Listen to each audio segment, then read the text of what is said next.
أنت لا منّك ريّحت اللعيبة ولا منّك كسبت الماتش علشان تعرف تضمن أكتر الtop 5 وتضمن مركز تاني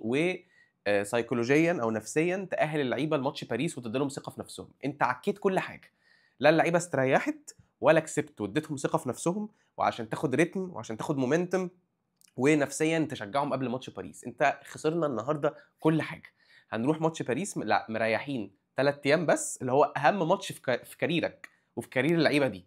تمام، وباريس النهارده بيلعبوا مريّحين ال11 لعيب، ده حتى مريّحين الجون، مريّحين دوناروما، فهيلاعبونا فريش خالص في ملعبهم في حديقة الأمراء، وإحنا بقى إيه رايحين متأخرين جون هنا عشان مستر مارتينيلي كان بياكل النجيلة ويبُص في الأرض وتروسارد قرر يشوط بشماله وحاجة في منتهى العبث وفي منتهى القرف. تمام، أداء زي الزفت، مهبِّب ب60 نيلة، أداء مهبِّب أنا نفسي أفهم هُم بيلعبوا أكنّهم حاطين في بطنهم بطيخة صيفي إن إحنا خلاص مخلّصين تاني،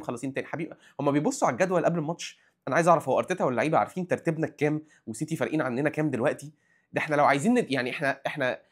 إحنا منافس مُهزّأ على أي حاجة، مُهزّئين، منافس مُهزّأ على إنّك تنافسه على الدوري، ومنافس مُهزّأ إنّك تنافسه على مركز تاني أو على top 5 في منتهى الهزاءة اللي في الدنيا. ماتش على أرضك وقدّام بورنموث اللي هم مع احترامي يعني مش أقوياء جدًا، ما تكسب يا عم وتاخد 3 نقط، مش لازم تلعب sexy football يعني، مش لازم تلعب sexy football،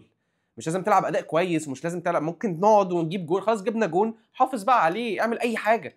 اعمل أي حاجة، المهم ال3 نقط قبل ماتش باريس، إنّما تخسر معنويًا وتخسر كمان 3 نقط، ليه؟ كسبنا إيه النهارده؟ ده أنت ملاعب full team، ده هو ده الفرقة اللي هتبدأ بيها يوم الأربع ما عدا ميرينو وتروسرد يعني، ده هي دي الفرقة اللي هتبدأ يوم الأربع، وأغلبيتهم لعبوا 90 دقيقة،